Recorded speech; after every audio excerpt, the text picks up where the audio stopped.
أشرقت عيناي شوقا ولطيبة ذرفت عشقا فأتيت إلى حبيبي فاهدأ يا قلب ورفقا صلي على محمد السلام عليك يا رسول الله السلام عليك يا حبيبي يا نبي الله السلام عليك يا رسول الله السلام عليك يا حبيبي يا نبي الله يا رسول الله.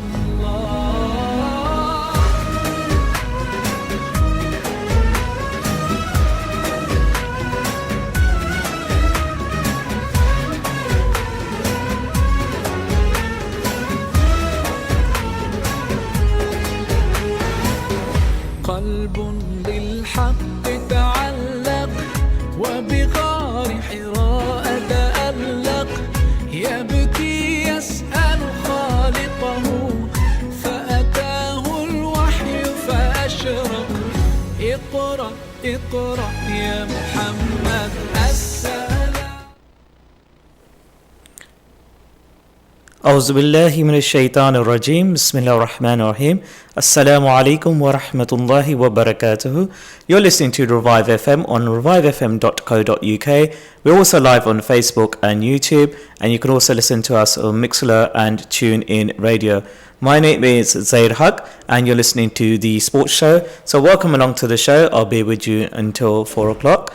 I hope you can stay with me. But I will be taking live calls as well on 0333 444 0940. That's 0333 444 0940. So stay with me until 4 o'clock. I'll just tell you the format of the show between now and 4 o'clock. Between now and 3 o'clock, we'll be talking about the Premier League last day of the season, which took place last Sunday. We'll look ahead to the FA Cup final and talk about other football news. We'll also look at the current England and Pakistan cricket ODI series. And at 3 o'clock, I've got a special guest called Zainab Osman, who's a personal fitness trainer. And you'll be able to put your questions to her at 3:30 onwards. So let's go ahead with the show and welcome along, and hope you can stay tuned until 4 o'clock. So let's look back at what happened in the Premier League on the last day of the season. I'll go through the results with you, and then we'll talk. You can also call in and have your say on how you found the last day of the Premier League season. So all the games kicked off at the same time last Sunday, which was the 12th of May. And first of all, let me go through the results. So Watford 1, West Ham 4, Brighton 1, Man City 4, Fulham 0, Newcastle 4, Liverpool 2, Wolves 0, Spurs 2, Everton 2, Leicester 0, Chelsea 0, Southampton 1, Huddersfield 1, Burnley 1, Arsenal 3, and Man United 0, Cardiff 2. And the other result, which I needed to mention, is Crystal Palace 5, Bournemouth 3. So what a wonderful end to the last day of the season. And what that meant was, if I go through the table with you, just confirm what actually happened, and then we can talk about the events. So the top four: Man City unfortunately won with 98 points. Liverpool, my team, boy, I found it really heart-wrenching. We finished second, just a point behind, at 97 points. Chelsea finished in third, 72 points. Spurs finished in fourth with 71 points. And at the bottom, Cardiff finished in 18th with 34 points. Fulham 26 points in 19th, and rock bottom was Huddersfield on 16 points. Just to let you know, we're also going out live on Ramadan Radio on 87.7 FM, so welcome along to the listeners there. So I'm sure there'll be some Huddersfield fans listening in as well in South Yorkshire and beyond, who may want to have a view on that. So like I said, it was very heart-wrenching, very saddening that Liverpool couldn't win the league. I honestly thought, when Brighton went 1-0 up against Man City, that they may just, draw, and the rest is history. So well done to Manchester City. I did put that out there straight away, so obviously you have to be gracious in defeat as well. And also I got a lot of messages from Man United fans. They were so happy to see Man City lose, but yet again, none of them commented on Man United losing at home to Cardiff. That must be really, really embarrassing for Man United fans. So if there are any callers out there who want to talk about the last day of the season, I'll put you on straight away. The phone line number is 0333 444 0940. That's 0333 444 0940. So if you want to talk about the last day of the season, by all means you can call in and talk about that.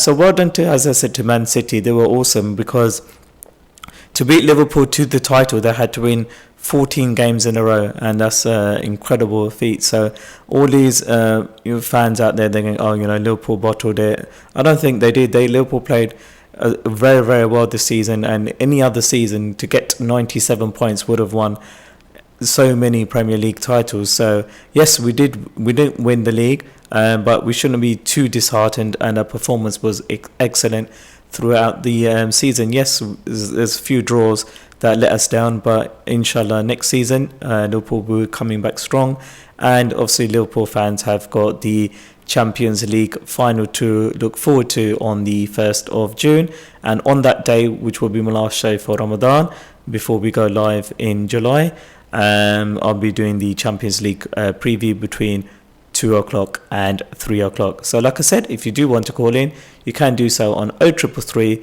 444 0940, and you can talk about your team, how you did. I mean, a lot of the local teams, they did really well. I mean, West Ham, what a strong performance. West Ham is our local club here, just a short distance down the road, probably another, 5-10 minutes to get here to the West Ham ground, straight down the Romford Road, then through the shopping centre, if you're not familiar where we are. So yeah, West Ham had a very, very strong finish to the last day, beating Watford. And just to let you know that Man City play Watford today at 5 o'clock at Wembley in the FA Cup final. So I'm going to watch bits of pieces of the match. And if there's any Man City fans out there, I've never actually met a Man City fan of Asian origin in London. So if there are any out there, or even Man City fans in general, if there are any out there, I'd love to hear what you have to say about how your team went on to win the Premier League this season. So yeah, get calling in on 0333 444 0940. That's 0333 444 0940. So yeah, that was the Premier League, and like I said, a lot of positives to come out of the league. It was a fantastic season. Yes, I'm very, very disappointed that my team Liverpool fell short, but there's a lot of positives to take away from the season. So like I said, today is Man City, not Man United, but I don't know why I keep saying Man United. So Man City playing Watford in the FA Cup final, and it's a 5 o'clock kickoff, and you can watch it on terrestrial TV. I won't mention the stations, but I'm sure if you Google it, you'll know where to watch. So let me just go through some preview of the FA Cup final, and then we will be taking a break around 26 minutes past, and then after that, if you want to give any call in, you can do so at 2:30. So let's look ahead to the FA Cup final preview. So Man City are trying to claim a historic domestic treble, which is never done before, as they face Watford today at 5 o'clock. Guardiola's City team have already won the Premier League and the Carabao Cup, and this will be the first men's team to, if they do it, which is very, very likely, it will be the first men's team to do the English domestic treble, if they can beat Watford, which is very, very likely. I think Man City will be very, very strong for Watford, and I can't see being any upset today, because obviously Man City are on a high, and it's last game of the season for both Man City and Watford, and I can't see an upset. I hope there is, but I doubt it very much. Also, at the moment, Watford are 11th in the finished 11th in the Premier League table. And if they go on to win their first ever FA Cup final, and then they will play in the Europa League as FA Cup winners, because as you know, Man City won the league and they already qualified for the Champions League. Also to note that Liverpool also qualified for the Champions League, and also did Chelsea and Tottenham. And as you know, on the 29th of May, Chelsea will be playing Arsenal in the Europa League final.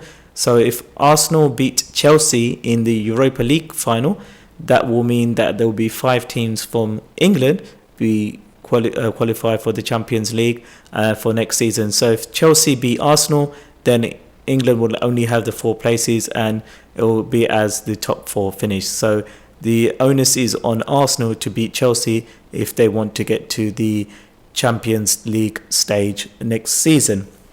Okay, I thought I'll put that in as a side note because many of you were asking. So at the moment, as it stands, the confirmed teams are Man City, Liverpool, Chelsea and Spurs. And if Arsenal somehow beat Chelsea, which is very, very likely, in the Europa League final on the 29th of May, which is a Wednesday, 8 o'clock kickoff, then they will go through to the Champions League, and I believe they'll go through into the main draw, which would mean the 4th place team would need to play in one of the qualifying rounds, if I remember correctly. I will update you nearer the time as well.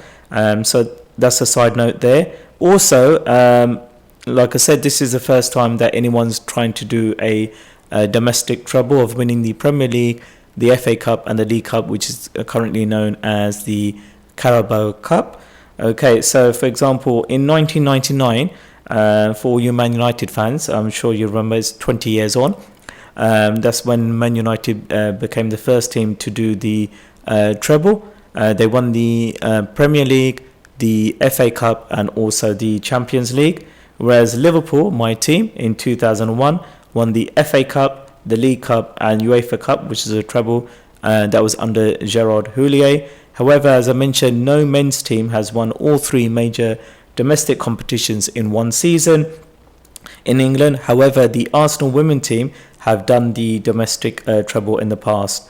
So like I said, that'd be a very, very unique and historic if Man City do that. Also, the last time that Man City won the FA Cup was in 2011 when they beat Stoke City at Wembley. In the 8 years since then, City have gone on to be crowned champions of England 4 times. Also, Man United fans will be very, very keen for Man City to do the treble, domestic treble, because at the moment, if they win, then Man United go into the Europa League. I'm sure they're looking forward to the Thursday nights. And also, Wolves fans will be also cheering for Guardiola's team and Man City, because, as I mentioned, if City win at Wembley, having already qualified for the Champions League, then Wolves, as the team who finished 7th in the Premier League, will qualify for the first time for Europe since 1980. They would go into the second qualifying round of the Europa League. That would see United, who finished 6th in the Premier League, qualify for the Europa League group stages. And before we go to the break in a few minutes' time, I'll look at some of the other domestic football news that took place during the week. And boy, it was some brilliant football played in the playoff semi-finals. And you'd thought that the nothing would match or get close to the actions that took place in the Champions League finals with the way Liverpool and Spurs performed. So if I just quickly go through those results with you, and then we'll look at the cricket after the break as well. So let's go back to yesterday. We saw Charlton take on Doncaster for our listeners in that area as well. So it finished Charlton 2, Doncaster 3. It finished 4-4 on aggregate, and Charlton went through 4-3 on penalties, and it was an amazing match. First of all, Balak scored for Charlton on 2 minutes, and then Rowe equalised for Doncaster in 11 minutes. Then Butler scored on 88 minutes to take it to extra time, and the Marquez for Doncaster on the 100th minute made it 3-1, and then Pratley 1 minute after made it 3-2, and that was an amazing game. So Charlton go on to the League One playoff final to get into the championship against Sunderland, and Sunderland played the day before and it finished Portsmouth 0, Sunderland 0. and Sunderland went through 1-0 on aggregate. Amazing game that took place on Wednesday the 15th of May between Leeds and Derby. It finished Derby 4, Leeds 2, so amazing turnaround for Derby. And Derby made history, becoming the first team to lose the first leg of a championship playoff semi-final at home and go on to reach the final, meaning Frank Lampard's team will go to Wembley in his first season in charge. So that was an amazing performance. And the local derby, which is only a few miles away, between West Brom and Aston Villa, finished West Brom 1, Aston Villa 0, and that was a amazing turnaround for Aston Villa, although they lost the match, but it finished 2-2 on aggregate, and Aston Villa went through 4-3 on penalties. So if any of those are your teams, then by all means give me a call at 2:30 when we come back from the break, or around about 2:29, 2:30, and then you can give us a call on 0333 444 0940. That's 0333 444 0940. And after 2:30 I will be talking about the cricket, so you can call in as well. And just to mention, I do have a special guest, Zainab Usman, which will be joining me after the 3 o'clock. She's well renowned in the fitness industry, and we'll have a brief chat. And if you've got any questions, you can call in as well. So what we'll do, if it's okay with the management, we'll go to a short break, and after the break, then we will commence with the cricket section of the show. So I'm just going to get a heads up from the studio, and then we'll go to the break. And Radio Ramadan listeners, you'll join us after your 4-minute break. So we're just going to a break now, and I'll join you after this short break.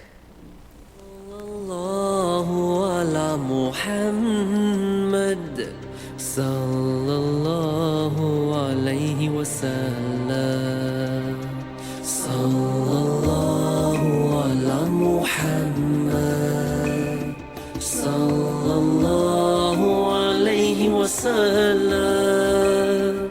Sallallahu ala Muhammad. Sallallahu alayhi wa sallam. Ya Nabi salam alayka, Ya Rasul salam alayka, Ya Habib salam alayka, salawatullah alayka. Sallallahu ala Muhammad. Sallallahu alayhi wa sallam.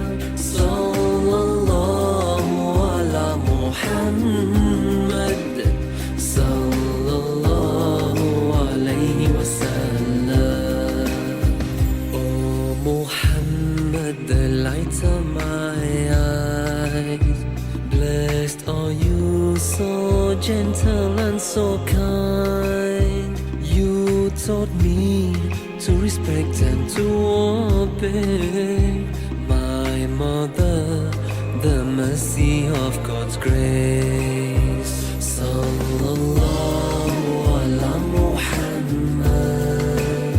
Sallallahu alayhi wa sallam.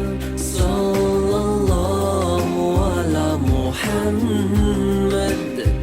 Sallallahu alayhi wa sallam. Ayyuhal mab'uthu fina, ji'ta bil amril muta'i, anta ghawthuna jami'a, ya mujammal aktibai. Sallallahu ala Muhammad. Sallallahu alayhi wa sallam. Sallallahu ala Muhammad. Sallallahu alayhi wa sallam. Oh my mother, blessings be with you. You gave me guidance, know the good I do. Oh my mother,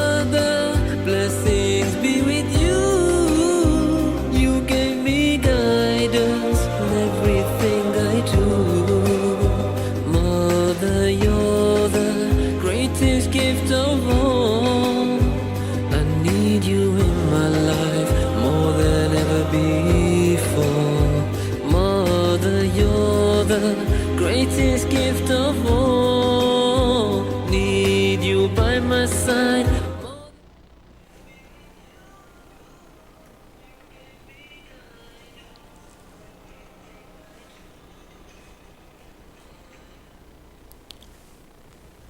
Welcome back to the show. It's 2:30 here in London on the 18th of May. You're listening to revivefm.co.uk. You can also watch us live on Facebook, YouTube, Mixlr and TuneIn Radio.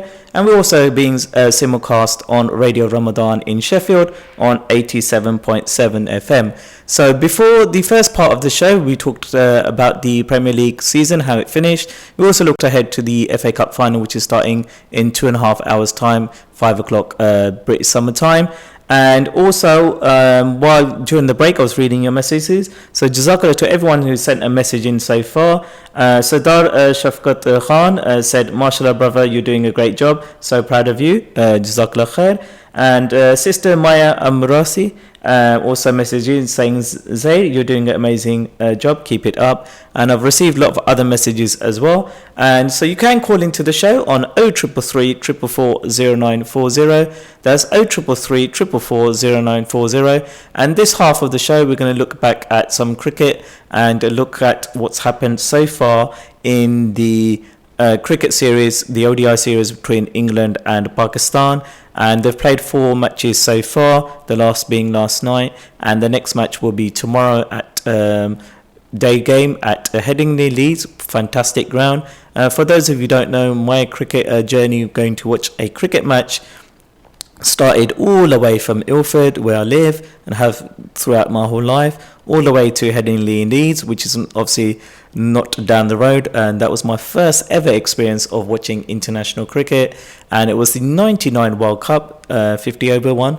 So it's 20 years since that World Cup took place here in the UK, and that'll be starting on the 30th of May. So I took a trip from Ilford via the train to Luton, then from Luton via the car with my uncle and his friends, and I'm sure they're listening to the show as well.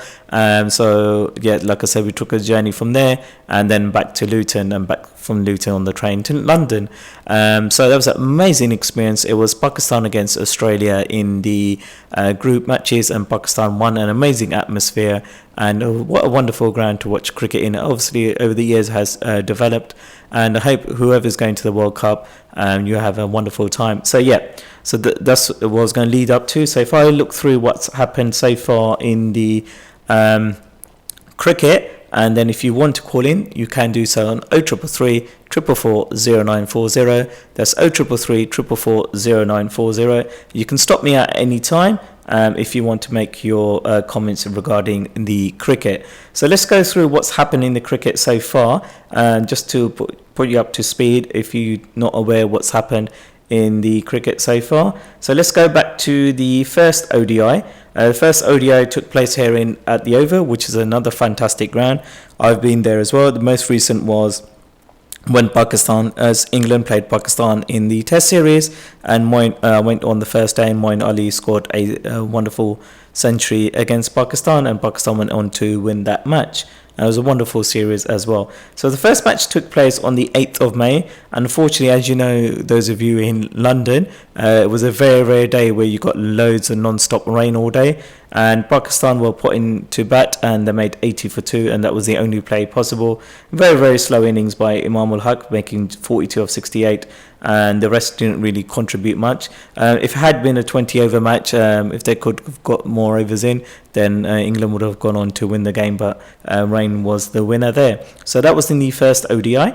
In the second ODI, which took place on 11th of May in Southampton, England batted first and made a wonderful score, which last Saturday, first day of my show. England made 373 for 3. Jason Roy made 87 of 98 balls. And then Owen Morgan chipped in with 71 of just 48 balls. But the highlight innings was an amazing century by Josh Buttler, scoring 110 of just 55 balls to reach 373 for 3. In reply, Pakistan finished on 361 for 7.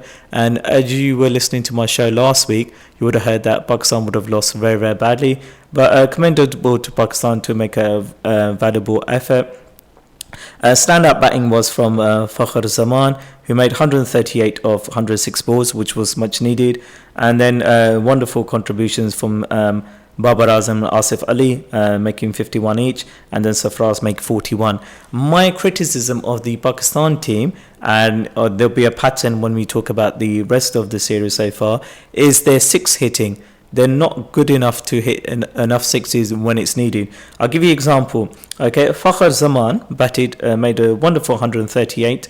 Yes, it was quick by normal standards of 106 balls, but he only hit 4 sixes. Okay, although he did hit 12 fours, so that balances out. And then Babar Azam came in. He was in fantastic form this year, last 18 months in fact. He made 51, but very, very slow, of 52 balls, and no sixes and 1 4. That's the downfall of the Pakistan team. Asif Ali came in. Yes, he scored a brisk 51 of 36 balls, but he only hit 2 fours, but he complemented that with 4 sixes. If you look in Sarfraz's innings, yes, he made 41 of 32 balls, but he only hit 2 fours. So that's the reason why Pakistan lost, because Pakistan lost by 12 runs. And what was that? That was difference. 12. Yes. So England won by 12 runs. So Pakistan lost by needed to make another 13 runs. So that's a difference of 3 sixes or 2 sixes and a 4. So Pakistan do need to work at that. But commendable that they got to the very close to the victory target, even though they lost by 12 runs. So that was in the second ODI. In the third ODI, Pakistan batted first. They made 358 for 9. Brilliant innings by Imam Haque. He made 151 of 131 balls. So in terms of the runs balls ratios, that was a very, very good effort by him. But the downside with his innings, that he batted for 131 balls and only hit 1 6. Imagine that you batted for such a long time and you only managed to hit 1 6. The reason why I'm highlighting that is when I go through what England did, then you'll see why I'm talking about that. So brilliant innings by him. Imam Haque's been fantastic form, and is a credit to the Pakistan team.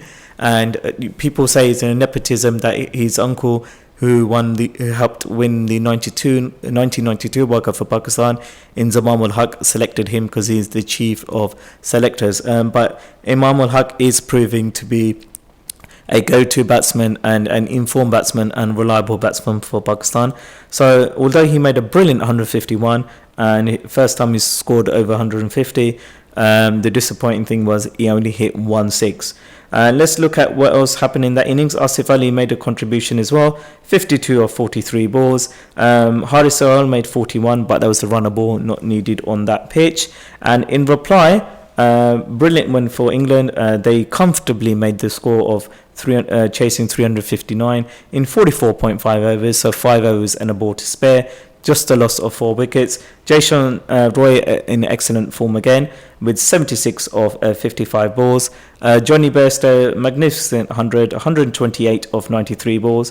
And if you see in his innings of 128, he hit 15 fours and 5 sixes. That's the way to do it. And Moeen Ali came in and scored 46 of 36 balls with 4 fours and 3 sixes. So that meant that England led the series 2-0 after playing 3 ODIs, which meant that Pakistan needed to win the other 2 to draw the series. So in last night's game, Pakistan made 340 for 7 in Nottingham, which is very, very below par. You'd think 340 is a good score, but in Nottingham they've been easily scoring over 400 this season. And the makeup of the score was Babar Azam, a beautiful 115, but very, very slow 100. He made that off 112 balls. 13 fours, which is commendable, but only the 1 6 that hurt Pakistan. So he was the mainstay of the innings for Pakistan. So Pakistan made 340 for 7. England in reply, Jason Roy, a magnificent 114 off just 89 balls with 4 sixes. So you can see the difference there. England did have a collapse when they lost 4 wickets very, very quickly. But Ben Stokes with 71 off 64 balls, aided by Tom Curran with 31 off 30 balls, led England to victory with just 3 balls to spare. Well, that was a tight finish in the end.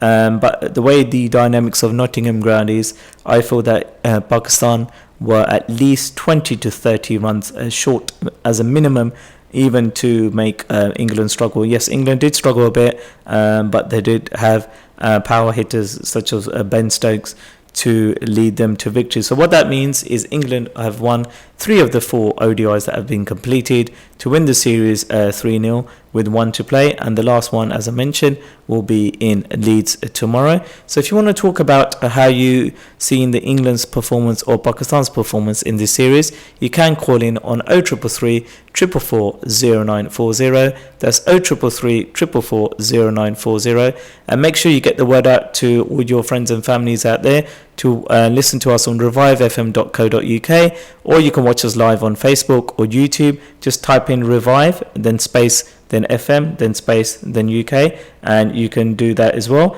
We've got a very, very interesting challenge. Before you call in, I just want to go through, we're doing a very, very fantastic challenge here at Revive FM, and to raise much needed funds for the radio station as well. And this is a competition, a challenge between 2 other wonderful presenters, Maz and Irfan, who are presenters on Revive FM, and they'll be doing a 10k run tomorrow to raise funds for the radio station. I don't know how they're going to do it. Are they going to do it after iftar or before? If I was them, I think that I would stock up on after iftar and then do the 10k run. But it will be live on the station as well. So let me just read through what the information is, and then we can go there as well. And also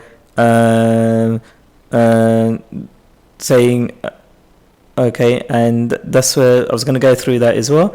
And I'm going to go through the information I have from as one of the station managers, Zaheer. So Maza and Irfan, who are presenters at Revive FM, will be doing a 10k run tomorrow to raise funds for the radio station. The target is only £5,000, which is not a lot actually, especially for those of you in East London. That's like a couple of iftar meals, isn't it? For a week. So we asked 50 people to give £100 each, and we can reach our goal. Bank details are on the screen now if you're watching us on Facebook or YouTube.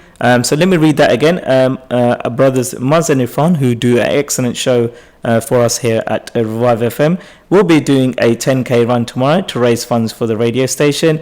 The target is only £5,000. So we ask 50 people to give £100 each, and we can reach our goal, or 100 people can give £50 each, but we need to reach our goal, and the bank details are here on the screen wherever you're looking right now.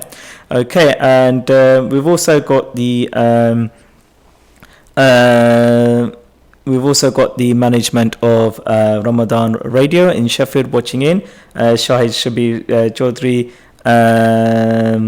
also is listening in and is enjoying the show. Also, like I said, welcome to them. Thank you for them sharing the show as well.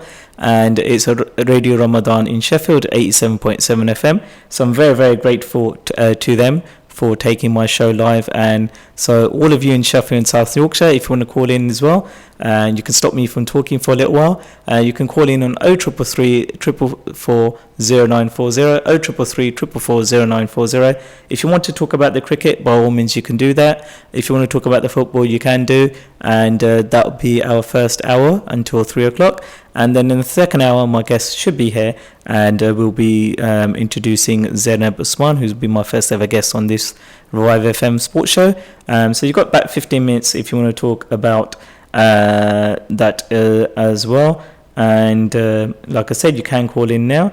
So if there's any of you who want to call in and talk about the cricket, by all means you can do.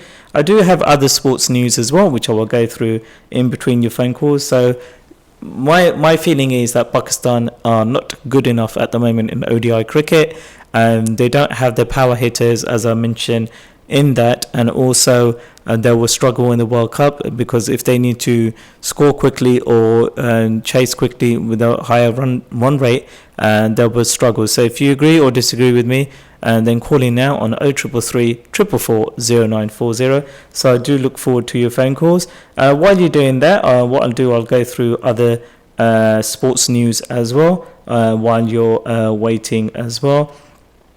And let's look at what happened in the world of sport last week as well. And let's go to what happened in the Formula One, because I know there's a lot of listeners out there who like their Formula One as well. Okay, and let's look what took place in Formula One last week. This race was in Spain last week, and let's look at the results on there, what happened.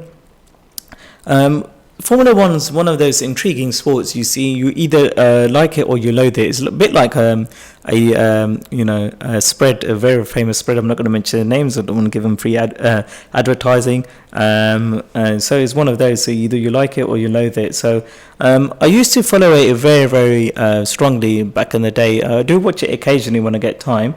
F1 when I get time, but is it becoming very, very stale? I mean, before you used to have very, very interesting races, very, very good challenges.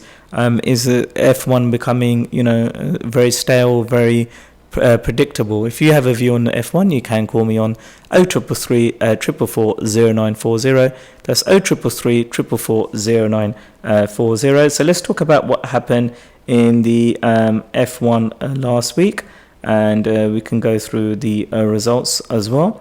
And let me just bring that information up for all our listeners. Here we are. This was very, very heartwarming story, actually, I was going to share with you before I talk about the latest in the F1. So the story is that Lewis Hamilton team flies F1 car out to ill spirit Angel Boy. So that's quite interesting. So there's a child who's terminally ill. We pray for his health. So a Formula One car was sent to the home of a 5-year-old boy with a rare form of terminal cancer after he inspired Lewis Hamilton victory in the Spanish Grand Prix. So that was very, very heartwarming to see that. You can see that on social media as well. And this is quite an interesting story that's actually happened yesterday. I think that is quite a good thing. It says Formula One, a Moroccan Grand Prix talks as owners look for Africa race. I mean, I think that would be quite interesting to have the Formula One in Africa. It says Formula One is in talks to hold a race in Morocco, according to commercial boss Sean Bridges. If the event comes off, it will be the first F1 race held in Africa since the 1993 South African Grand Prix. We'll race in 5 continents, and the last habitable continent that we don't race in is in Africa, which is quite unusual. So that'd be quite interesting if that happens. So if there's any Moroccan listeners out there who want to talk about that, you can also call in on 0333 444 0940. That's 0333 444 0940. Okay, so that was a bit of a F1 news there. I think Lewis Hamilton will go on and win the F1 once again. So that's quite interesting there. Let's look at what else is happening in the sports world. We've got loads of football stories. So at the moment, you've got the FA Cup build-up, Man City and Watford. That's taking place at 5 o'clock today. And also, we've got the Bundesliga going on today as well, whereas Bayern and Dortmund are... Bundesliga is the German Premier League or Premiership, whichever one you want to call it. So Bayern need only a point to win the Bundesliga for the 7th season running, which is a fantastic feat. Dortmund must beat Borussia Mönchengladbach and hope Bayern lose, which is very, very unlikely. And I think Bayern will do enough to win the Bundesliga. So at the moment it's Bayern Munich 1, Eintracht Frankfurt 0, and is 0-0 in the game between Borussia Mönchengladbach and Borussia Dortmund as well. Okay, so that's the latest over there. And Kingsley Coleman scored on 4 minutes for Bayern, so it's looking very well for them. And the kickoff started 20 minutes ago, so I will update you if I do get a chance before the end of the show what's happening there. But at the moment, it looks like Bayern will go on to win the Bundesliga for the 7th season running. So fantastic achievement there. Also, the Women's World Cup will be coming up very, very shortly as well. 2019 as well, and also there's a lot of other sports news as well, so I'm going to keep you up to date with that as well. There's already been a signing in the Premier League for next season. Bristol City's Kelly has signed for Bournemouth for 13 million as a defender, and he's been playing well for Bristol City as well. So let's look at if there's any other news that I think is relevant for you to be aware of. And obviously Wimbledon is coming up very, very shortly, and before then the French Open as well. Also fantastic news in terms of GB Men's Reach World Cup team final so that's fantastic news there in the men's wheelchair tennis team, so that's fantastic news over there as well. Also Roger Federer fights back to reach the Italian Open, the last 8. So that's going on at the moment. So the Italian Open is going on through at the moment. And for British fans, Conta has gone through to the Italian Open final. So we wish her best of luck regarding that as well. So what I'll do is for the next few minutes before we go to a break at 2:56, because our Radio Ramadan viewers, they need to take a break at 2:56, and then we'll be back at 3 o'clock. Is just go through to what fixtures are coming up in terms of sports. So if you talk ahead about the football, as I mentioned, 3 o'clock kickoff there. If you look at the fixtures for the cricket coming up during the week. Also, before I mention that, there's a story that came up that you may not be aware. It only came up after the game yesterday between England and Pakistan regarding Jason Roy. It was an emotional century for Jason Roy because he had a rough morning in hospital with his baby daughter, so we wish her well. So he took inspiration for her. So he took the daughter took his child to the hospital at 1:30 in the morning, and was there until 8:30 in the morning. So you can imagine how he was feeling before the game. So well done to him, and obviously he dedicated his century to his daughter. So I was going to go through the fixtures with you, and let's look at what's happening in terms of cricket-wise for the week ahead. So as I mentioned, the last ODI is tomorrow, the 19th of May, and there's also been a tri-series between Bangladesh and West Indies, which Bangladesh won in fantastic style.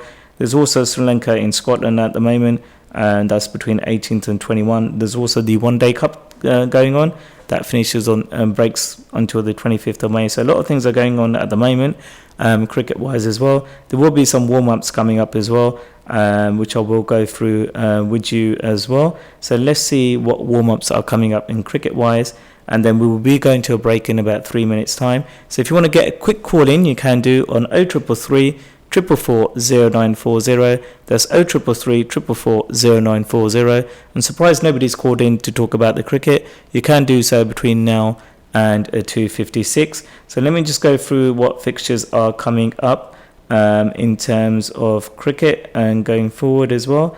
So as I mentioned, we've got the ODI tomorrow. So at the moment, today was supposed to be an ODI between Scotland and Sri Lanka. Unfortunately, that hasn't happened because of the rain. Pakistan women are playing South Africa women in the second T20I. Pakistan made 128 for 5, and South Africa need 2 more runs with 3 balls remaining. So you've got those going on there. In terms of tomorrow, as I mentioned, Pakistan, England against Pakistan.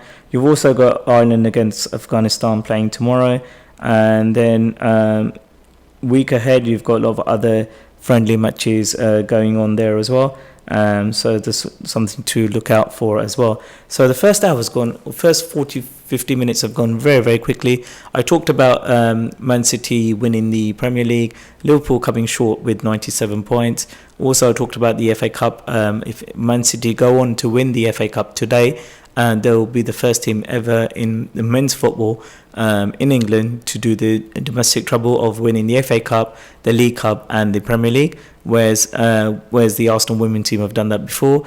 Also, I talked about England-Pakistan series, how Pakistan have performed very, very badly and England been magnificent in all the 3 victories so far. I also talked about the F1, Lewis Hamilton winning. I also talked about a bit about the tennis. I talked about the fixtures as well. I also talked about Pakistan women match against South Africa, and also as I mentioned about the F1 possibly coming to Morocco, so that's quite a good thing as well. So it's been very, very interesting 40-50 minutes, and time has flown. It's a shame that none of you could make time to call in. Would have been interested to hear your thoughts regarding the football and cricket. So we'll be going to a break in about 45 seconds time at 2:56, allowing our listeners on Radio Ramadan Sheffield on 87.7 FM to go for a break, and then they will join us at 3:02. But we'll go back on air at 3 o'clock as well, just after when my guest comes in. So it's been a wonderful first hour to be with you, and inshallah I hope you can stay with me until 4 o'clock. I will read out your messages individually in my own time, so I do apologize if I haven't read all your messages so far being on air. It's a bit difficult when you're multitasking with your phone. So like I said, we'll shortly be going to a break once I get the thumbs up from the management, and when we come back from the break, hopefully my guest will be ready to come on air. So we're going to go to a break in a moment's time, once I get the thumbs up, if they're around somewhere. And then when that happens, so viewers in Radio Ramadan Sheffield on 87.7 are on break at the moment, and then we will go to a break as well. And then when we come back from the break, our guests should hopefully be ready for the studio. So once I get the thumbs up, we'll take a short break, and then I'll join you then.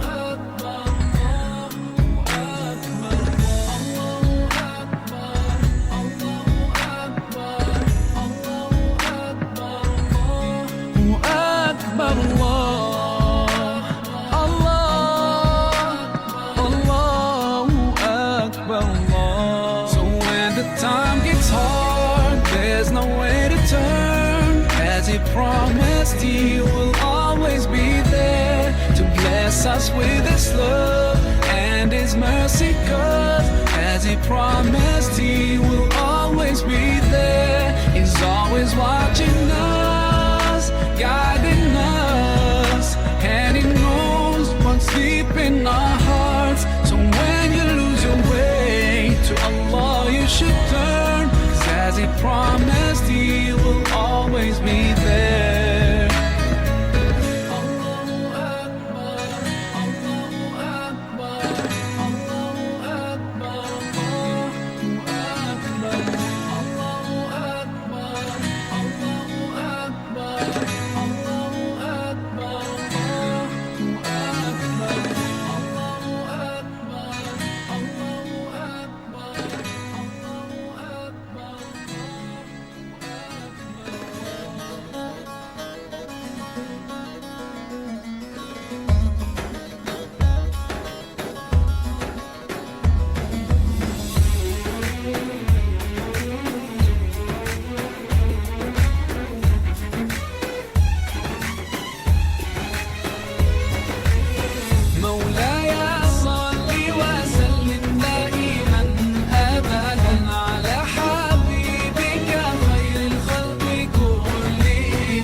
All the poetry ever written, every verse and every line, all the love songs in the world, and every melody and rhyme, if they were combined, they would still be unable to express what I want to define when I try to describe my love for you.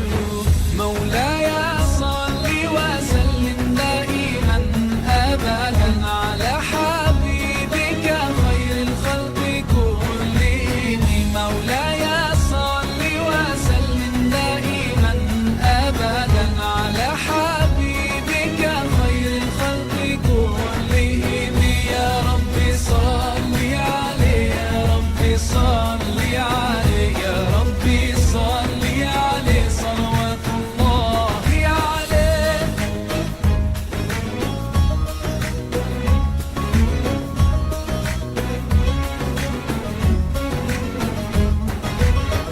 Every sound and every voice in every language ever heard, each drop of ink that has been used to write every single word, they can never portray everything I feel in my heart and wanna say.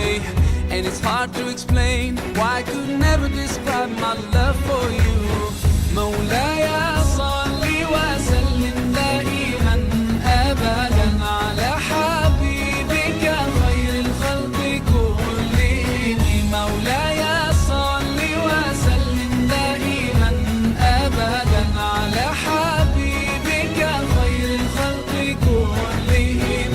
يا ربي صل عليه، يا ربي صل عليه، يا ربي صل عليه صلوات الله عليه.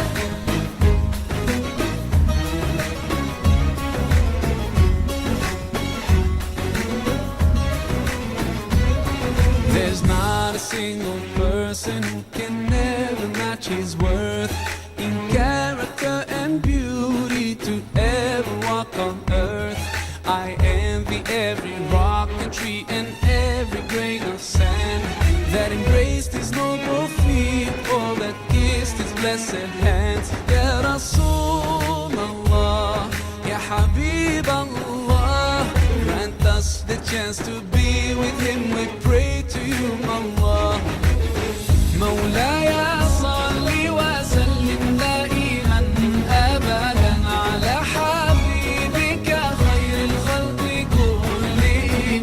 مولاي صل وسلم دائما أبدا على حبيبك خير الخلق كلهم.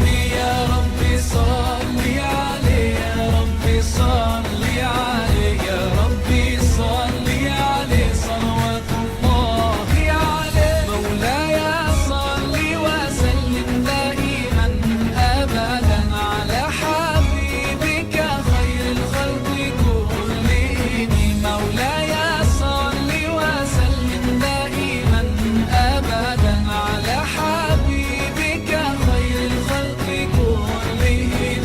يا ربي صل عليه، يا ربي صل عليه، يا ربي صل عليه صلوات الله عليه.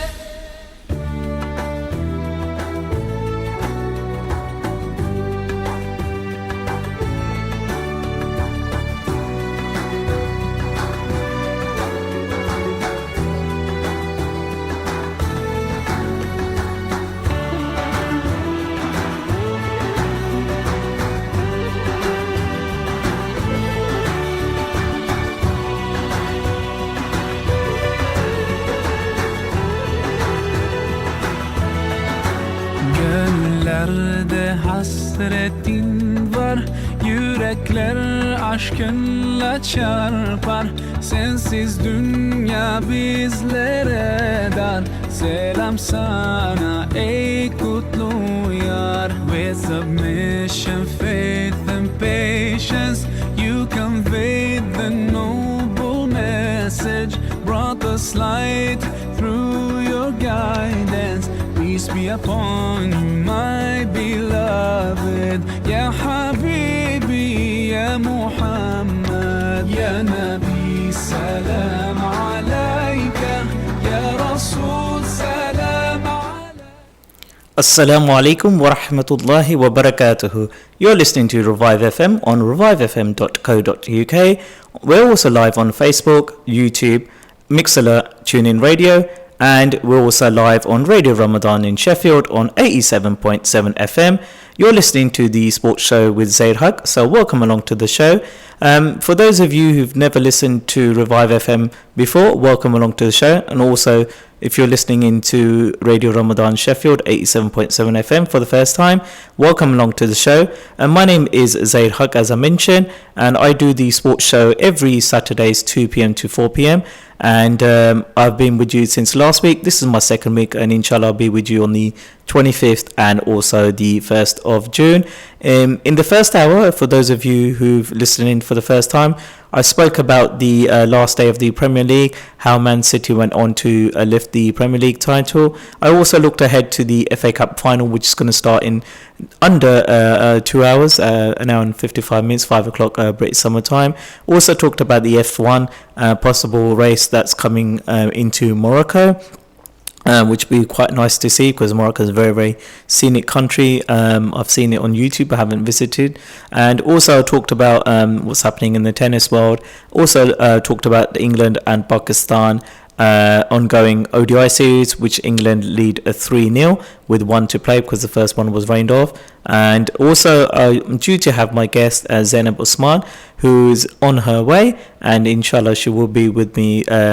And as soon as she gets here, we'll put her straight on, on air. My voice is going already, even though I talk non-stop in my day job, Monday to Friday. So if while we wait for our guest, we'll talk about some other sports news. So if there's anything that I've covered in the first hour, you think that you would like to get your phone calls in quickly, you can do so on 0333 444 0940. That's 0333 444 0940, and you can have your say. So you can talk about Man City winning the league, Liverpool falling short, Cardiff beating Man United at Old Trafford on last day of the season, or if you want to talk about how poor Pakistan have been or how wonderful England have been in the ODI series so far, you can call us before my guest comes in on 0333 444 0940. That's 0333 444 0940. Keep your messages coming in. I will read them in my own time after the show because I do use my phone to just get the up-to-date information. So I hope you are enjoying the show, and you can always leave us feedback. So if you go to revivefm.co.uk, you can leave the feedback for management. So if you like to see anything on my show that you want to make it more unique, after all, without the listeners there's no show, so you can have your input there. Just to let you know, inshallah, on the I've got very, very special guests also lined up on the 1st of June, which is the day of the Champions League final. So on that day, between 2 and 3, I'll be doing the Champions League preview. That's the final between Liverpool and Spurs in Madrid. And also between 3 and 4, I will have a panel of guests, very, very unique guests, and you may not have heard of their organisation before, but once you've heard their organisation, you will think, wow, we need to be part of that, or wow, we never knew they did these activities in East London. So I'm not going to spoil who they are at the moment. I'm not going to reveal that until late next week. And also next week, as you know, on the 30th of May is when the Cricket World Cup gets underway. So next week's show, I will be doing a World Cup cricket preview, and also a look back at the 1992 World Cup final, which Pakistan won, which is a fantastic final. So please do listen into that, and also spread the word as well. I know there's a lot of you out there who are very, very well versed with social media, so get liking on, sharing on Facebook, Twitter, YouTube, and get the word out. So like I said, my guest will be with us in this hour, and when she does come, her name is Zainab Usman, and she's from the fitness industry, well renowned, and we'll be discussing with her regarding the fitness industry and how people can get involved and what kind of tips she would like to give. So I'll leave that with my guest when she comes. So while she does come, we will look at some other sports news, and I will update you with the world of sports and let you know what's going on at the moment. So before the break, I was talking about the last day of the Bundesliga, which is the Germany's equivalent of the Premier League. And on that, I was talking about that Bayern Munich only needed to get a draw to win the title, and Dortmund are in second at the moment, and the only way they can win the league is the same situation what Liverpool were against Man City last week as well. So let me just bring you up to speed with that and let you know what's happening in the Bundesliga as well. And like I said, as soon as my guest is ready to come on air, we'll bring her on, and it'll be very, very unique insight as well. So let's go back to, as I mentioned, what's happening currently in the Bundesliga. I'll give you the latest information. So at the moment, Bayern Munich have recently gone up 2-0 so against Eintracht Frankfurt, and these games kicked off at 2:30 British summer time, so they've been playing for around about just under 40 minutes. I'm just looking at the clock over there. So many of you asking, why do I keep looking up here, there and everywhere? So I multitask, looking at my phone, looking on the screen to see if there's any calls coming in, keep the time check, because obviously time is very, very important in radio. So at the moment, Bayern Munich have gone 2-0 up against Eintracht Frankfurt. Gnabry with the second for Bayern Munich, so they're looking on course to win the Bundesliga for the 7th season in a row. So let's look at any other sports news as well. So as I mentioned also, there's also golf going on at the moment. So let me just update you with the PGA Championship. So Brooks Koepka extends lead as Tiger Woods misses cut, which is quite incredible, really. For those of you who don't follow golf, Tiger Woods won the US Masters at Augusta recently. That was the last major tournament that took place, and he came out of nowhere to win that tournament. And to see that he's missed the cut is quite incredible, because you would think that he would not necessarily win the PGA Championship, but come very, very close in that. But to miss the cut, what that means is his score wasn't very good, which means he can't play on the weekend, which means he can't contend for the title. So at the moment, we've got Bruce Koepka on 12 under, and he's 7 shots clear of Jason Spieth on 5 under. Also, Scott is also on 5 under, and then the likes of Rory McIlroy are 3 over. So, and as I mentioned, Tiger Woods missed the cut. Also did Garcia and Ian Poulter as well. So, like I said, Brooks Koepka looks very, very good, and also he extended his lead at the US PGA Championship last night with the lowest 36 hole score in a major championship history as well. So well done to him so far. So he looks odds on. Also, we'll go to so my guest is on way, and I'll get that communicated to the management and get that done for you. So what we'll do is I'll just look at that as well and get them in as well. And my guest has arrived. So sorry, I'm just multitasking there. Multitasking as well. So my guest has arrived in the building, and they should be with me shortly. And we'll go from there. Okay. So like I said, my guest has arrived in the building, and they will be shortly in the green room. And what we'll do is we'll go to a short break. I know it's a bit earlier than usual, just so I can get my guest on air as well. So I'm just going to get the thumbs up from the management, and we'll go on air, so we can do that as well. So I'm going to go on a break, and once we come from the break, then I'll let my guest come on air. So I'm going to go to the break now, and hopefully I'll see you on the other side of this break, and my guest should be in the studio. So we're going to go to a break now, and I'll be back then. Forever,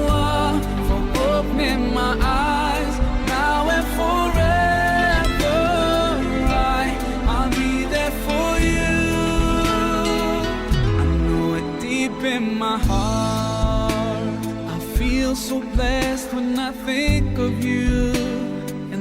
ask Allah to bless all we do. You're my wife and my friend and my strength, and I pray we're together in Jannah. Oh, now I found myself, I feel so strong. Yes, everything was changed when you came along. Oh, and there's a couple of words I wanna say. For the rest of my life, I'll be with you, I'll stay by your side, honest and true till the end of my time. I'll be loving you for the rest of my life, through days and nights. I'll thank Allah for opening my eyes, now and forever. I'll be there for you. I know it deep in my heart, and now that you're here in front of me, I strongly feel love. And I have no doubt, and I sing it loud, that I will love you eternally.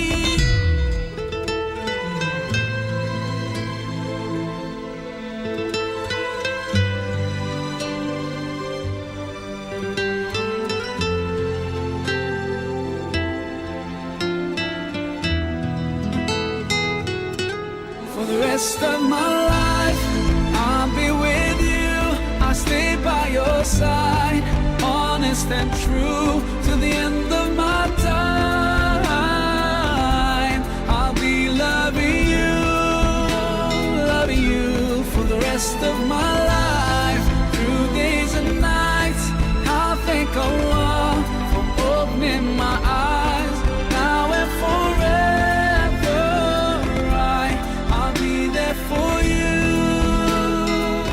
I know it deep in my heart. النبي صلوا عليه صلوات الله عليه كلكم قولوا سوا صلوات الله عليه النبي صلوا عليه صلوات الله عليه كلكم قولوا سوا صلوات الله عليه.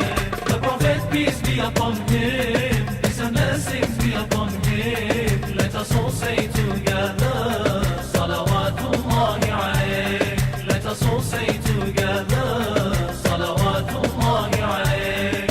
If you want your life to be blessed, then blessings to him you must send. If you want your life to be blessed, then blessings to him you must send. When you hear his name mentioned, Salawatullahi alayh, Salawatullahi alayh, Salawatullahi alayh. The Prophet, peace be upon him, peace and blessings be upon him. Let us all say together Salawatullahi alayh.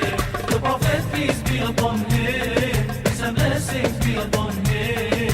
Let us all say together Salawatullahi alayh. النبي صلوا عليه صلوات الله عليه كلكم قولوا سوا صلوات الله عليه. النبي يا سامعين اعلموا علم اليقين. النبي يا سامعين اعلموا علم اليقين أن رب العالمين أوجب الصلاة عليه أوجب الصلاة عليه أوجب الصلاة عليه. The Prophet, peace be upon him, peace and blessings be upon him. Let us all say together Salawatullahi alayh. The Prophet, peace be upon him, peace and blessings be upon him. Let us all say together Salawatullahi alayh.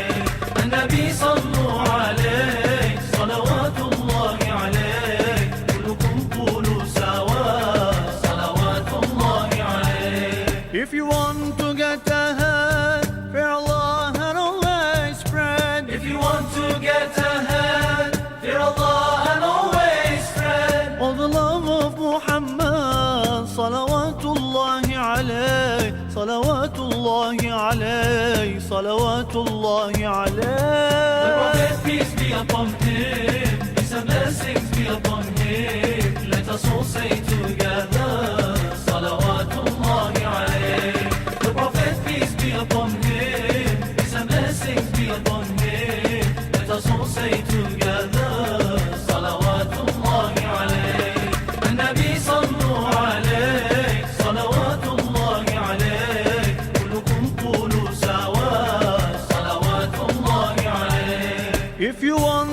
Prophet to plead on the day of the stampede. If you want the Prophet to plead on the day of the stampede. Love Allah and Al-Habib, salawatullahi alayhi, salawatullahi alayhi, salawatullahi alayhi.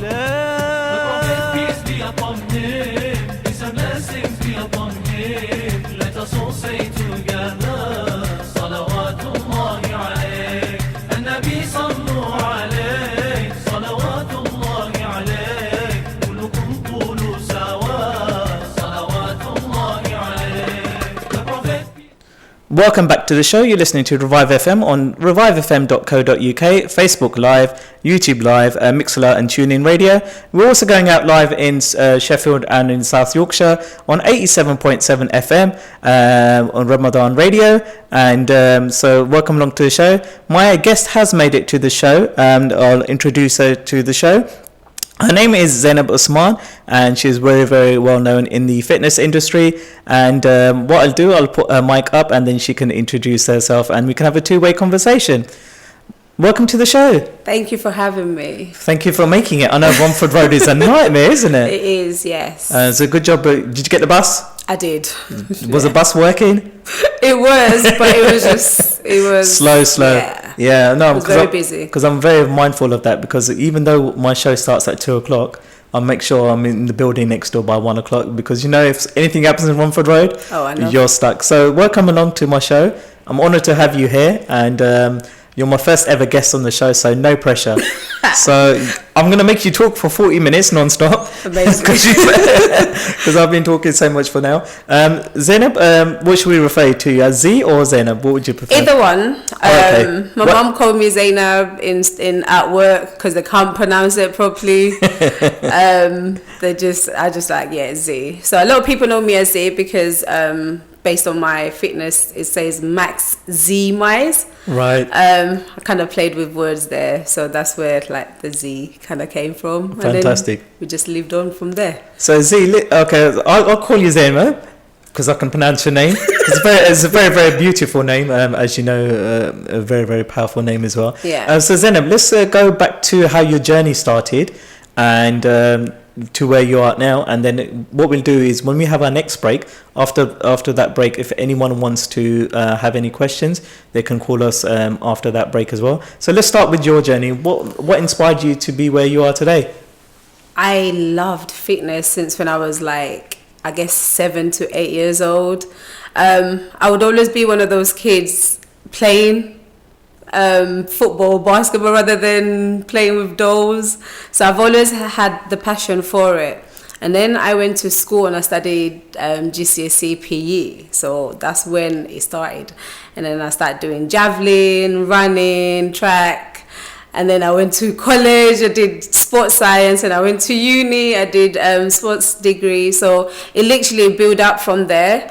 It was something that not only it made me feel good, it's healthy. It makes you healthy, and it's like a lot of people benefits from it. So from then, I was like, oh, okay. My teachers taught me how to be more healthy, and then this is something that I can aspire to be, and for other people, for other generation when I grow up. Because throughout the whole time, I did running, I went to weightlifting, I did basketball. So I played around with every little thing. So now when I have like my clientels, it's easier for me to kind of relate to whatever sports or goals that they want, because I'm like, okay, well, I've been really strong and fit, and this one I've been really small into the running, so I can actually connect to what goals that they require. I've been doing this for nearly 17 years now, even though I'm like... I know you. Let's not talk age here. Let's keep it real, as they say. So yeah, I mean, you said you do all this activities when you were a youngster. Did anyone inspire you, or was it just happen normally? It was just like something that I've always loved to do. Like dance and sports is something that is like a getaway and just be free and do yourself. I started doing, I think one of my teacher, her name is Dawn Russell. I'll never forget that name. Because she was always like, you should do it, you're really good. And I'm like, no, it's too much effort. And then when she got me started competing, so I used to do running first. So when she started getting me started to do the 100 meters, and then she went to I started doing javelin and everything else, and I was like, I really love this. I think the first couple of times, because I was like not good at it, I was like, don't really like it much. And when I got used to it and I started loving it, I started winning medals. That's when I started enjoying it more. And then years went by. Now I see transformation on people's life, and that, because people's like, but you've been doing it for 17 years. You can go and get another job. You can be this and management. And I said, I don't want to do that, because the thrill that I get from my clients when they get the result is just second You to sound none. very, very passionate about what you do. I know you call yourself Z Passion as well, but I'm going to think that passion comes through, because the thing is, if you're passionate about something, I've noticed that if, say, for example, I'm passionate about something or you're passionate about something, that oozes through to your clientele, to people you interact. So how did that passion come about? Is it because you learned from those experiences, or was it because the teacher pushed you, says, you know, you can do this, you must do this, or was it just experiences in life that brought you into the industry and I think experiences? I think it's a bit of both, because obviously when you come from not like a background where it's just like everything is not going good and whatever, so like you're like, what can I get my mind out of things? So the best thing for me was like, get away from it. You know, go out there and just explore in sports. And sports was a getaway. And people don't understand, even like now where I'm at Pure Gym and they're raising money for like mental health. Fantastic. It is a mental health. It does like strengthen your mental health. Obviously, everyone has a balance of it, but it just play a lot of challenges into it, because you don't think about it. Do you know what I mean? When you're doing sports, you don't think about, oh my God, I have to pay £2,000 bills, I have to do this and I have to do that, I have to go and get kids, and all those stress comes within your body without you realizing, and then it weighs you down. By the time you get to a certain level, you're like, can't do anything, I'm too weak, I'm too this, and that's your mind starting playing, and that's when the mental health starts. So when you start doing exercises, you're not thinking about what I can't do, you're thinking about what can my body do, what can I do tomorrow, what can I make myself better for me to become better. So even though my teacher pushed me to do sports, I think my situation at that time growing up, thinking like, okay, I don't have money. I come from, you know, a poor background. I don't have money. Didn't even have nothing to eat. Sports was my drive. So every time I wake up at 6 o'clock, used to go for a run, and then before school, and then I remember, like I was telling my daughter not long ago, I was like, I used to be there before this teacher used to be there, and I used to knock at because the caretaker used to live next door. So I was like, Paul, I'm here. Yeah, so I used to knock at Paul's door to a point that every time at 7:30 he'll know that I'll be there. So Fantastic. he'll come to the school, and that's just the drive that I had throughout. So when I see, I guess, the people that comes in the industry now and they're like, I'm a fitness guru and I'm an expert.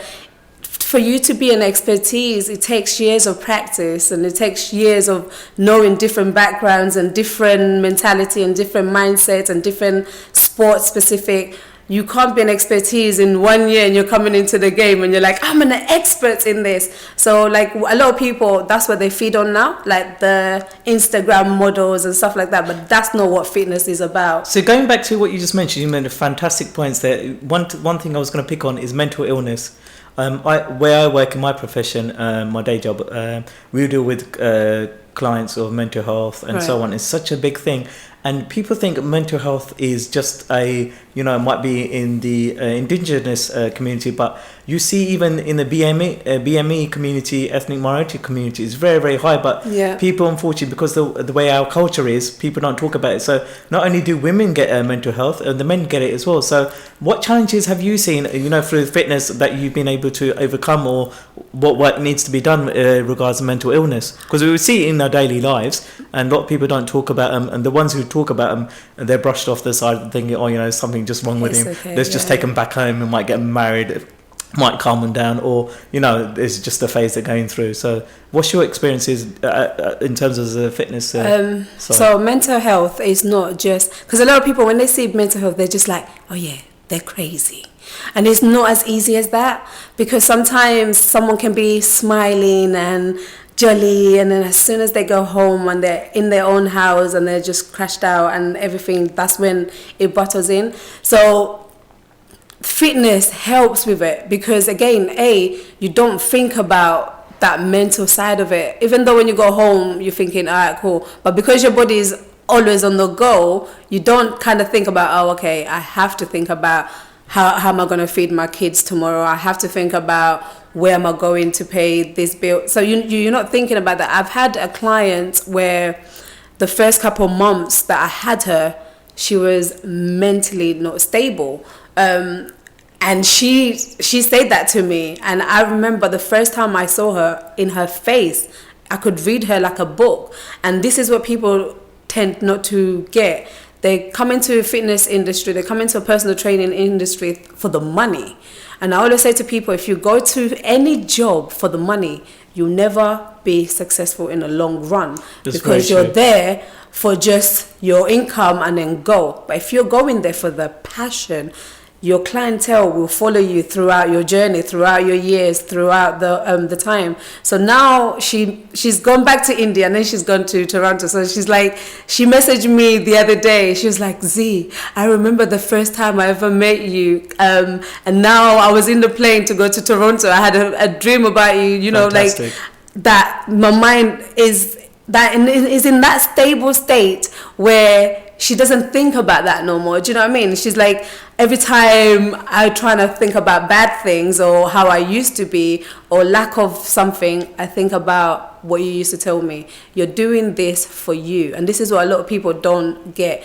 We're too busy surrounding ourselves with everyone else, social media, Facebook, Instagram, YouTube, but we don't focus enough on ourselves. And when you don't focus on yourself, you're forgetting who you are. You're forgetting your own mindset, because you're too worried about that person is his or her body is better than mine, or his life is better than mine. Every single one of us, our journey is different. So there may be a time where their life is better now, but you don't know the future. It's true. So it's substance. It's very true, out. because you made a very, very good point, because we're so engrossed in this life of ours, like, you know, everything has to be to do with the world. We don't look at the wider outlook. So obviously, if you're of a certain faith, if you've got your faith can make an impact on how you conduct your daily life as well. And obviously, faith is quite a big aspect in your life as well.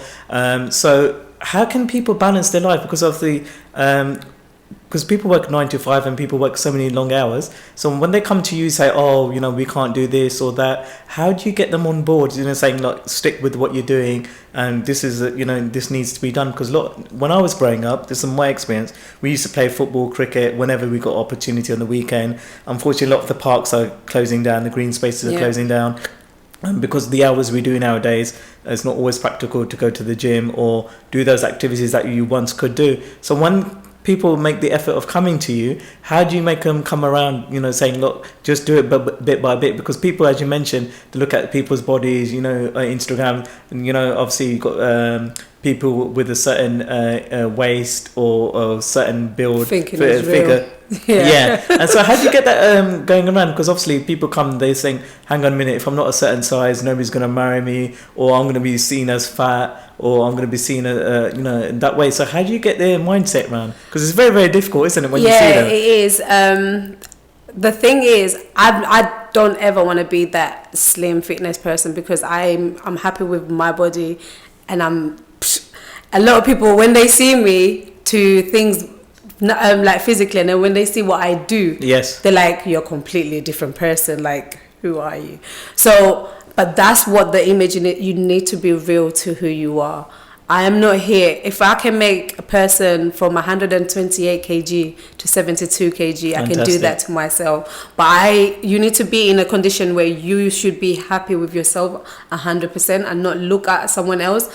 A beauty does not come because someone else is telling you you're beautiful. But if you say to yourself, your inner self, that's, to me, is the most powerful words that you can say. But if you sit there and admire someone else, and then you're there judging yourself, you've already lost it. Because if I'm here and saying, oh, that girl is so beautiful, but yeah, I'm downgraded myself, like I'm basically praising someone else but downgrading myself, and then that is going to get again affect the mental health as we spoke about earlier as well. So it's just appreciating who you are, and a lot of people don't understand our bodies are different. We are from different backgrounds. Our structures are different. What they show you of the BMI on the normal industry papers are not as broader as for like ethnical background people, because our body is completely in a different format, so whatever. So the shapes that, like, a lot of people that don't understand is like the inside is what counts most. A lot of people look at the outside, oh, I'm 80 kg, but I don't know, you know, but the BMI, the body fat, that's what counts. I remember I did 2 clients test the other day. One was 107 kg and one was 49 kg. Big difference. Right. The one that's 49 kg had more body fat than the one that was 107. You'd think it would be the other way around, wouldn't it? Now, if you look at them physically, automatically a person would be like, oh, because she's skinny, that means she's fit. Yeah. But not necessarily, because it's just because she's just eating a lot more towards her body than the other, but doesn't mean, but she's consuming more fatty food. So like, oh, the chocolate or the sugar or the thing. So it stays in, but she doesn't realize it because she doesn't put the weight on. Sure. She don't realize that I'm putting on the weight. So because that will come afterwards, isn't it? Through a high blood pressure, maybe diabetes or other underlying and that's where health they get issues. You get some. I have a client who's type 2, and if you see her, you wouldn't even know that she would even qualify. Do you know what I mean? Yes. So never judge a person how they look on the outside, because it's the internal that counts. And then when you talked about race, it plays the same part. When you talk about the religion, it's play the same part, because if we as human tend to look at a person based on the image and their religious purpose or whatever, then we've already lost it. And that's why now we have this clash on you know, the faith and this and that. We're all, at the end of the day, our inside is exactly the same. There might be differences, but we none of us have like 10 hearts, and you know, do you know what I mean? So our internal are exactly the same. So some of my clients are from all different backgrounds. So I have like Asian, white, and they all still come accordingly to their own little plans. Some of them come in the morning. Yes. Some of my clients are taking break because it's Ramadan. Some of them is Ramadan and they still come. Yeah. So it depends on, I would say again, in their mindset, because you're supposed to still do your daily job and still do your daily workout regardless what day, year, month or time so you made a very good point there, because obviously Ramadan, as we know, we're almost halfway through Ramadan already, so it's gone very, very quickly. And obviously in Ramadan people have different outlooks. So for example, like you mentioned, people might just not do any workout at all because obviously they're fasting, or some people will maintain that but do it at different times after they open the fast or in the suhoor time, you know, before they make the fast. So from your experience, what should people do in Ramadan to get the best out of it? Should they completely stop their workouts, or should they do something at home, or come to the gym after they've opened the iftar? Or how would you, from your experience? Well, it's difficult. I know everyone's different. Everyone's body is different, but it says live your day as if it's nothing. Sure. Right. That's the purpose of it. It's just like live your everyday life as if, don't think about, because it's Ramadan, let me stop going to work, or let me stop going to the gym. Because a lot of people, what they do, they'll come in, like there's a lot of the guys that comes in the gym after they've already break their fast, after and they come then they come after the gym, they come there and then they're like, I'm full now, I'm ready. But they don't understand that food that you're gonna, how, like you're going to the gym with a full stomach. Not only you might throw up, or you know, something might happen to you because you have so much food and you haven't been eating throughout. Why don't you? Because you can train without, like, you can fast and train at the same time. Sure. Do you know what I mean? I have clients that do that right now, where they'll come in, obviously in what intensity is different, but do you know what I mean? You don't have to go crazy about it. Go to a point where your body knows how to do. Because there was a guy the other day in the gym that came in, and then he just like, and then he was pounding and pounding. I looked at him and I was like, bruh, like just relax. Because I know you're fasting. He's like, how do you know? I was like, I know you're fasting. Just like take it easy. If anything, if you feel like you feel dizzy or anything, just stand up, take a deep breath, and see if you can continue. If not, it's the mind game. It's literally a mind game, because if you think about it, sometimes you go an hour without water. Sure. And in the gym, you're only spending half an hour to an hour. So, You say, it's a very good point. You said mindset, because like with me, I'm working every day in Ramadan, Monday to Friday, whereas other people who work with me, they're taking time off. So everyone's mindset is different. I think it's a more mindset than a body factor. How would you look at it? It is always a mindset, because if you tell yourself, I do like a stretch class at Pure Gym Milford now, and it's like every time I do that class now, I started to do motivational speech at the end, kind of thing. Sure. Just to get their mindset right for the next day. So I always say to them, we get the same 24 hours as any rich person in the world. Sure. How we use it and utilize that time is up to us. So if we sit there and say, oh, I'm poor, I come from a poor background, I can't do this, that's where your mind is going to sleep. How you open your day, how you close your day is how you're going to be. Fantastic. And so it's like there was a motivational speech to say the first 5 or 10 minutes you spend your day is how your day will go. If you sit there and going on social media like, you know, Exactly. all the gossip, all the things, so you're like, oh my God, this person got married, it's going to play in your head your whole day. But if you then start listening to motivational speech or prayer in the morning, or start listening to things that are going to mentally stable you throughout the day, your mind and your day will go different.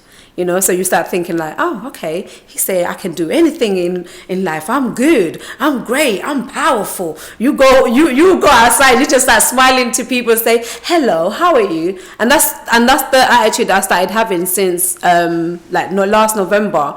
And that's the attitude I started having, like listen to more motivational speech, listen to music, listen like prayer, rather than anything else, music that has bad influence lyrics. See, that was a very good point you just made. A very, very good point, because a lot of people don't actually mention that. Is like people listen to music and they think, oh, you know what, we're listening to music. Music's really, really good, empowering. But some music just goes into your brain and affects your outlook.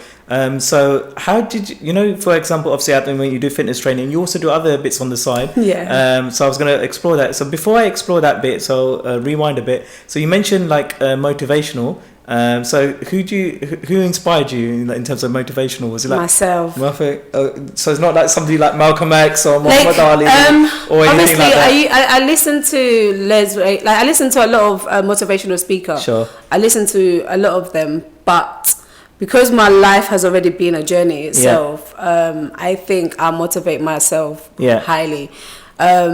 Otherwise, I could have stopped many years ago. Yeah. I could have stopped when people were saying, oh, you're too short to do this, you're too this, you can't do this, you can't do that, you're small, you're from a poor background, you can't, I stopped that, and it was me that made my decision, no one else. Okay. No, because you said you listen to motivational speeches. Anyone in particular comes to mind? Les Brown. Okay. Yeah, he's, and E.T., Eric, Thomas, like them two, they just get to your head. Everything that they say, because I remember once, even he was working in a radio station, and he was like, oh, I don't want to be here, and then he came back again until they gave him a job, because every single time he went there, he was like, nope, we're not hiring. But he didn't give up. He was so consistent with it. So that consistency is making me feel like, all right, cool, that's where you need to be. And it's like, if every time I hear that, and I'm like, all right, cool, that's where I need to be. It's not about how much money I'm making. It's how consistent I am making the life in everyone's. Because all my clients, whether they're in Toronto, they've moved away, they're back in India, Pakistan, whatever they are right now, I still have their numbers and contact until today. Some of them are in Manchester. I still keep contact with them, because I build the personal side first before the training side. Because when you build the training side, you're with someone for a month or a year, and then you've lost them because you've got your little money or whatever you made that you're not going to see for the next 2 days. But when you build a relationship with your clientele, they will follow you until your journey. So when you go to a certain level, they'll be like, I remember you when you was here. But when you lose that contact, you have no one to kind of reference. Yeah, you don't know exactly. You don't know where they've come from and what stage they're at. So I was going to ask you, because obviously we've got about 10 minutes left. So you've done well so far. I'm going to keep you talking for another 10 minutes. So I was going to go back. So what would be your tip for people to do in Ramadan, even if it's something they can do at home in terms of eating, training? If you could talk about that briefly. I know it's individual, it has to be tailored to individual, because some people might be building body mass or training to build muscle. Strength, yeah. So generally, say the lay person at home, right, what should they consider? Because obviously, as you know, when it's iftar time, I'm quite disciplined. You can ask my mum. Like sometimes I might just have dates and just have some water or some juice, even at suhoor time, for a few days. And iftar time, I might eat very, very lightly. But as you know, most people want their samosas, the pakoras, the kebabs, the chicken, biryani, you name it. So how can you balance it? How should people balance it, like for suhoor and for iftar? What do you think is a good thing to eat that's going to help them, not only give them the energy, but help them throughout the day, and they're not going to feel so full? Most of the time when you fast, when you break the fast, you're not really that hungry. You're just feeding yourself because you think, I didn't eat anything the whole day. So I need to compensate for that. So that's why a lot of people's like, oh, because I didn't eat like the whole day, let me have like 6 meals in one. Doesn't necessarily work like that. It depends on your stomach, of course. It depends on how you feel, but just balance it in a way of like, in about 4 weeks' time, how would your body react to that? Exactly, because on Eid day, you know what happens. Yeah. You end up like, if you go to somebody's house, you might have breakfast, lunch, and dinner. So you probably eat about 2 days worth of food in 1 day, if not more. Because a lot of my clientele, the ones that leave for a month, when they come back from Eid, they're like, oh God, I put another 20 kgs. You need to make me. So what would be good tips to eat in the morning and for suhoor and iftar? Would you think, from your personal experience being a nutritionist? I love porridge in the morning. Okay. Not because it's got like in high fibers or whatever, like, but it keeps you full for a while, so you don't feel hungry. I don't know if that makes sense. Because it keeps you full. And I normally put like grapes or like blueberries, so like that sweetness in it, or even dates. Sure. I like natural sugar rather than adding sugar in it. Even though date has a lot of sugar, but because it's natural sugar, you can kind of break it down through the day instead of saturated sugar like fats. And it depends on the person. As long as you do something throughout the day, even if you just say, okay, I'm tired, it's Ramadan, I'm going to sit in this sofa for the whole day, and then after 1 o'clock I'm going to cook for everyone and I'm tired. Stand up, walk around, do little squats, or go upstairs and downstairs 5-6 times, do push-up, do sit-ups. Your body is the best medicine for yourself. You don't have to go to the gym to get a good workout. You can go at home. I train my mum at home because she can't physically go outside, like to the gym or whatever. So I'm like, go upstairs, and she's like, oh, I'm tired. I said, just nice and slowly, and then you get up there, because every step takes you to that next level. But if you don't start, you'll never start. Tomorrow never comes. A lot of people's like, oh yeah, I'll do it tomorrow. And the week goes, a month goes, 10, 15 years later. And then when in the hospital, your doctor say, yes, we have to operate on you because you've got X amount of illnesses. And people take that very, very lightly. You made a very, very good point there, because I see it every day. Like, for example, obviously people are fasting. Obviously I'm at work, so there's a difference. So you see it, then everyone's rushing to the mosque for the final prayer of the day, and in between they're not making themselves active as much as they should. But you made a very, very good point there, because people say, yeah, we'll do this, and 10 years comes, 20 years they're obese, or they've got underlying health conditions and they can't physically walk as much as they used to. So what would you say to those people who thankfully the Almighty has given them a good health right now?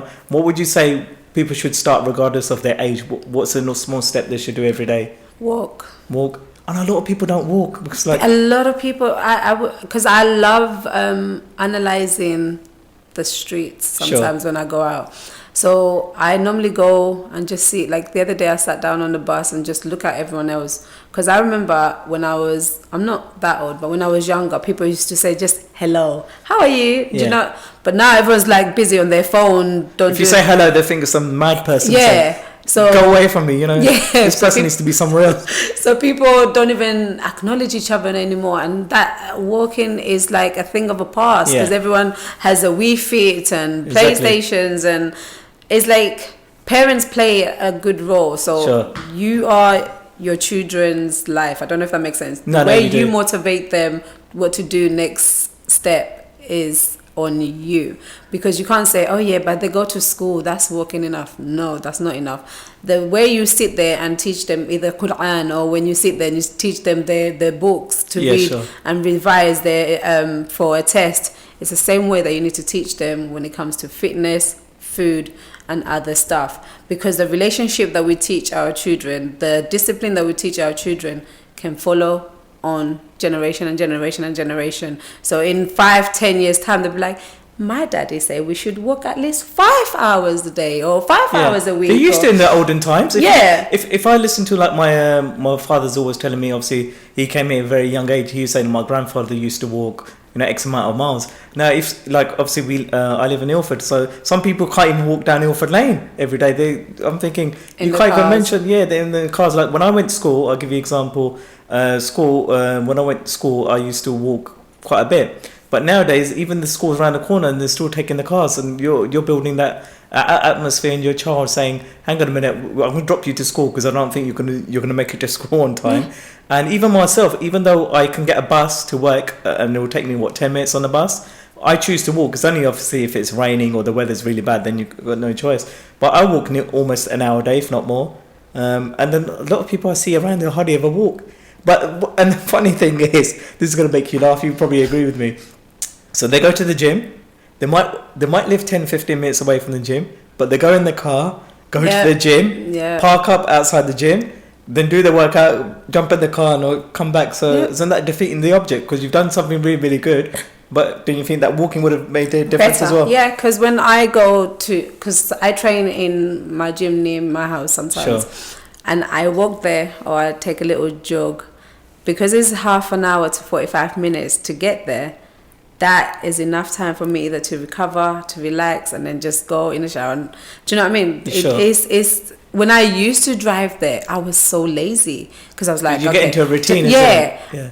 Yeah. just get in the car and think it. But again, as I said, if you teach your ways, everything else will become easy. Even when you're talking about the school run, like I used to tell my daughter, get in a bike.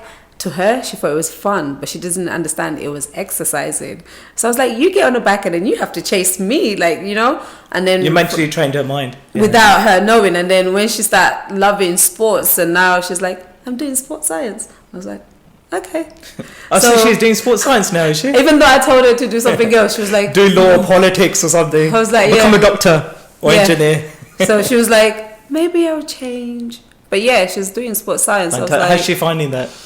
she said it's hard, Yeah. but she likes it because she's like, she knows why I'm doing it now. I'm like, Because of your influence. yeah, but I said to her, you should do your own field. She's like, now I know why the reason you told me to do what I was doing. Because from early age, I put her like on basketball team and swimming team in this. So just so she can be active. So now when she goes back and relate to that, she can do the same thing to her children. And Fantastic. then my great-grandchildren. So that it goes on generation and generation and generation. Fantastic. So we've got about a couple of minutes left, so this has gone really, really quick. So what we'll do, obviously, the next couple of minutes, you can obviously talk about how people can contact you. You can say your social media. I'm sure the management won't mind if they do. I'll speak to them afterwards. So yeah, we've got about 2 minutes because we're going to wrap this show up. And just before you do that, just to let you know, you've been listening to Revive FM on revivefm.co.uk, also on Facebook, like YouTube Live, Mixler and TuneIn Radio, and also on 87.7 FM in Ramadan radio. Okay, make sure I get that right. Otherwise they're ringing me up saying you should know this. So I will be back next week as well, and the Saturday after, and before the closing minutes with Zainab, I would like to say thank you very much for you coming here. Thank you for all the listeners. I'll be back next week and the following Saturday as well. So yeah, for the last minute or so, if you can just give how people can contact you, and obviously, you know, they can learn inspiration from you. And I know you personally, so I know you're not going to let them off the hooks that easily. So if you want to just mention out how people can get in touch with you. So right now I'm based at Pure Gym Ilford. Sure. Just by Metro Bank, so they can easily come there and just find. Or you can go on the website, Pure Gym website, and you see all my details are on there as well. I want to add a disclaimer: no discounts. So don't go to Zen for any discounts. So yeah, you might. You never know if you're lucky. Or you can go on my Instagram, and it's Max Z Mize. So it's like maximize. Yeah. But Max Z Mize. Okay. Yeah. So that's MAXZEEMIZE Fitness. Maximize Fitness. Fantastic. And that's on my awesome social media. So and Facebook, for the last 30 Instagram. seconds, I know you're other than fitness, you do something else that's very, very passionate to you. Do you want to quickly talk about that? I do dance, poetry, photography. I do God. I love. So you're all rounder. I guess so. Yeah, you can say that. You need your own show. I'll have to speak to the management and say, yeah, we can get Zed to come and do her own show as well. Yeah. So it's been a brilliant pleasure having you on. It's been amazing. And it's been an honour for you to be my first guest. Yay. The time went so quickly. Remember when I said to you, I said it's going to take forever. So we're going to the last stages. So thanks again to everyone who tuned in, and I'll be back again 2 to 4 next week. Thanks again to Zainab, and the show comes to an end, and I'll be with you next week. And thank you again, Zainab. Thank you. Have a beautiful day. You as well. God bless.